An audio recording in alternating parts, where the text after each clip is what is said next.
We're trying to get to the point where if this is a project that's selected, we know what we want to do and ready to go. Signs are going to cost us about $3,300 with all the stop ahead and everything that goes into doing that.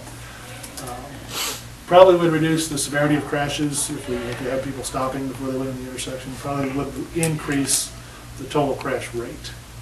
That's been our experience, engineers' experience around the country. When you do a four-way stop out in a rural area where people don't expect to have to stop, they don't think they have to stop, they just keep on going and plowing their back into somebody that does stop. Okay, so let's stop right there. Sure. Okay.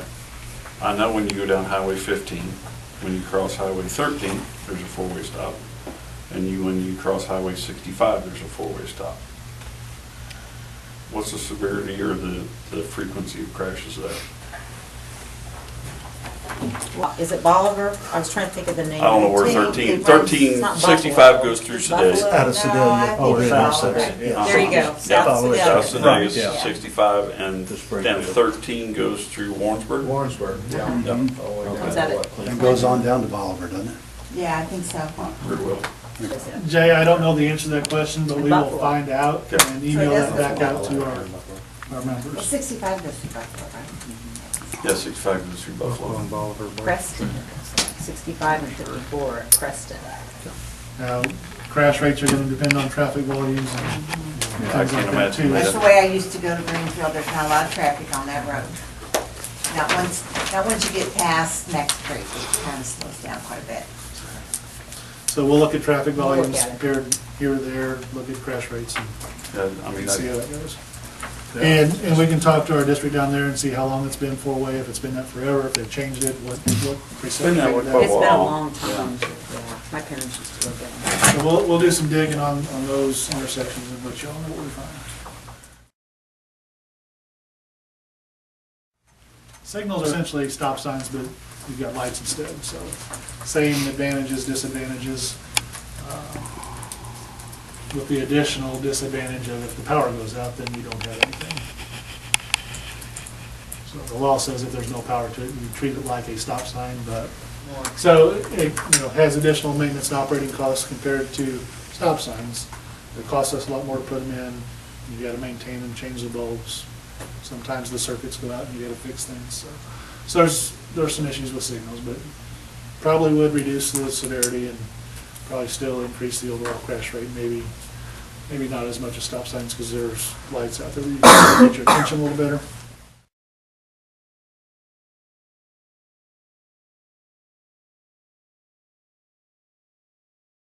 For construction, and that number varies. I've seen them for as low as $500,000 up to around $1 million, so this is probably around the high end of construction for a roundabout. Is it a single lane roundabout?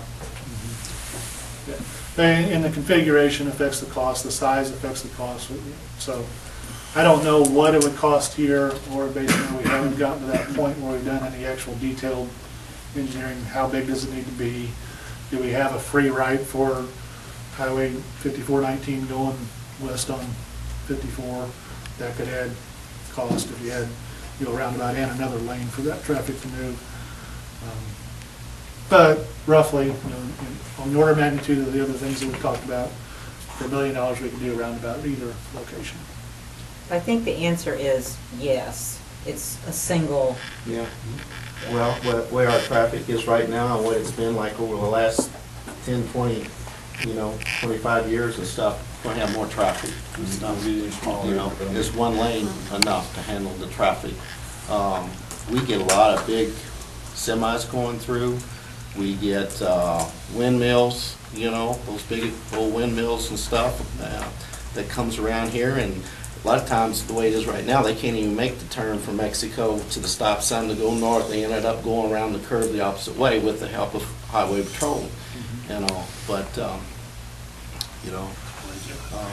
So those are the kind of things that if we have a project that we're going to build a roundabout, we would look at those issues and make sure that we design it to handle those. How many trucks do we have coming through here? We've got traffic counts that we know how many there are. We know that we've got big equipment. We know we've got oversized loads that need to come through. So we would design it for that. So those are, yeah, they're questions that we would need to answer at some point, but they're not questions we need to answer today because we just know a roundabout would. So, we talked about, we want people to slow down. That reduces the crash severity. A roundabout does that without a patrolman or a sheriff or school resource officer sitting out there, because you can't go around the roundabout at 50 miles an hour. Money in the world, hey, no problem, we could do that. There's lots of places that we'd like to build interchanges and overpasses. Definitely would solve the problem, eliminate our right angle collisions. I just can't do that today because I don't have the funding to do it. So, great solution, I just can't afford it today.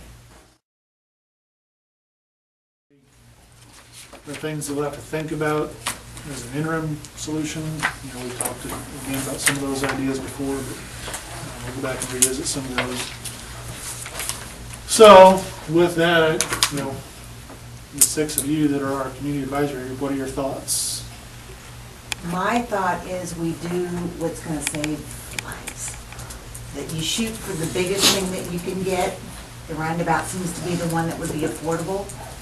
And then if that's not what we get, then we look at other options, but we shoot for the big one first. Well said, as far as I'm concerned. Okay, anybody else? Basically, you're saying we're gonna have to know by March, right? If I that's when you're gonna go in for the funding. will have to know if we can all agree that that's a solution that we want to employ here. We still have to do some work to decide which of these 3-4 locations we want to try to do in 2018. If we decide this is what we want to do, we're going to have a public meeting before then. So that's going to be within the next month at the most. And make sure that we get input from everybody, not just you guys, because you're doing a good job of representing your communities, but there's going to be people out there that have other thoughts. So we would do that first, but yeah. So yeah, we would like to know by March if this is something that we. You have ScottsCorner and Bassinger and really iffy. In my area, I'm also looking at Rawls County, Route A at New London. So it's 4-lane highway with the median crossing there at Able Oil. And then Marion County Route F, which is south of Palmyra, right north of where 61 and 24 come together. So I've got 3 possible locations for the 2018 funding, going through the same process with the folks at those other 2 locations. I'm hopeful that we'll have agreement at all 3 locations that, hey, here's the right thing to do. We have 3 great projects, 4 if we count these as 2 different ones.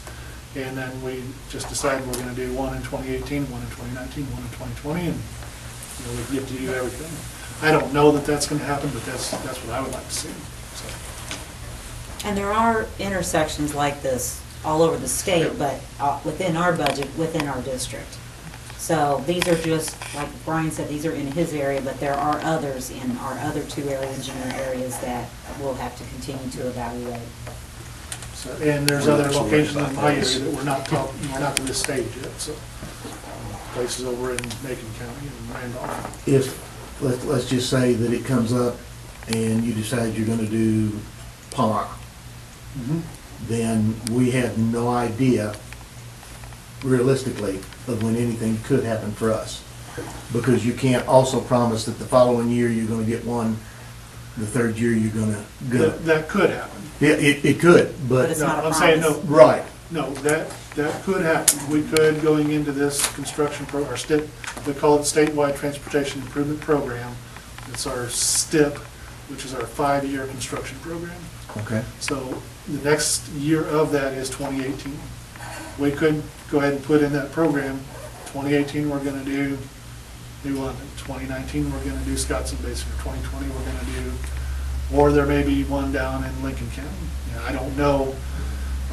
So I can't say yes or no that we will or won't know for sure that we're going to do something here, but if I know that we all agree and we think that everybody else is going to agree that this is the right solution, then we're in pretty good shape to try to get something done.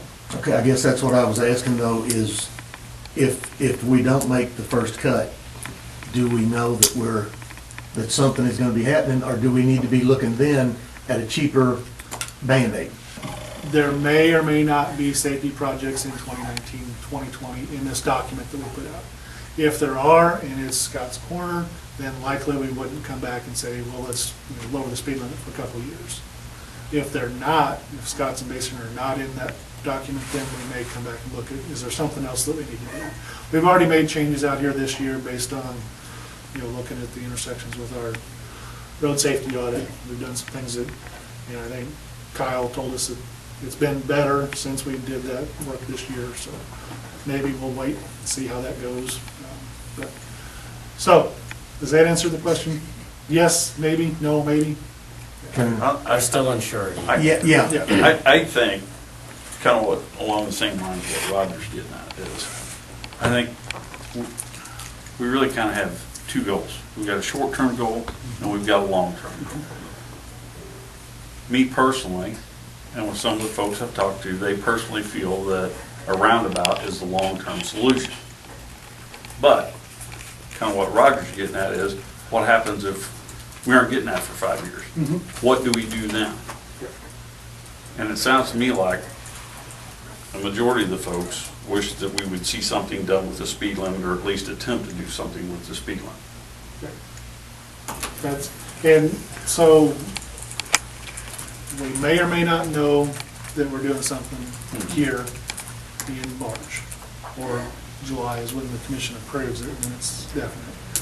If there is something in there that we're going to do in the next 2 years, then we're probably not going to come back and look at those solutions. Sure. If it's not in there, then we can talk about it. Just don't want to hear in 3 years that we got shot down, no way of knowing, nobody to contact with, and then 3 years after that, oh yeah, we forgot to tell you. So, if we're kept in the loop, then we at least know that the loop didn't go well for us. Sure. And then we can start whining and crying for As long something as we're else. here, that won't happen. Great, I appreciate So- I that. say And- that because I gave you one of these last time. You'll never not have somebody to talk to. Yeah. Okay? Just leave it at that.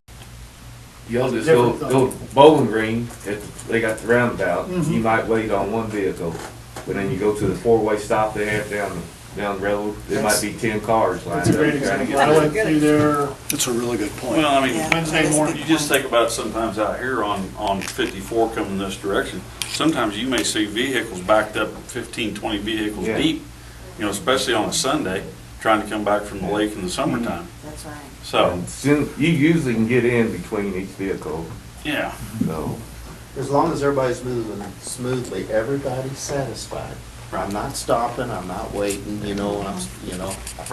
moving, I'm going. So I don't want to put words in anybody's mouth, so if that's not correct, and I'm looking at Kyle, because I'm kind of getting the feeling that you got something you want to say. No, No? I just want safety too, Yeah.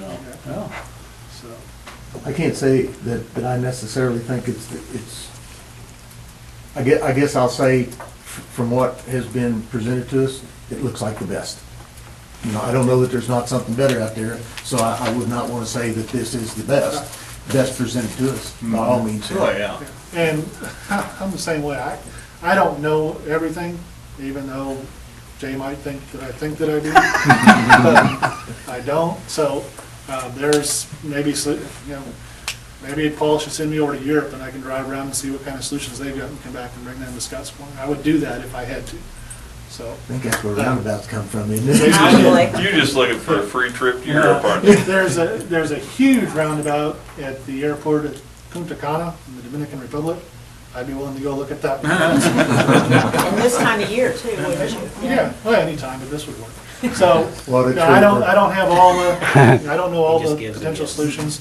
From what I know and our experts know, a roundabout would work here and would accomplish the things that we want to accomplish.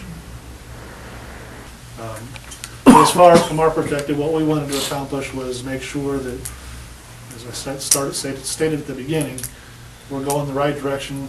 We've got you guys understanding what we're wanting to do and why, and you agree that we need to do something, and you agree that this is a good solution. Not necessarily the best, but But this is the key, when Brian talks about, funding for this and putting it in the STIP, is when we do go to a public meeting, they're not going to have all the background that you guys have. They're not going to have all this information. And you throw out the word roundabout in the middle of, you know, Ladonia or whatever, people are going to go, no way, that's not going to work.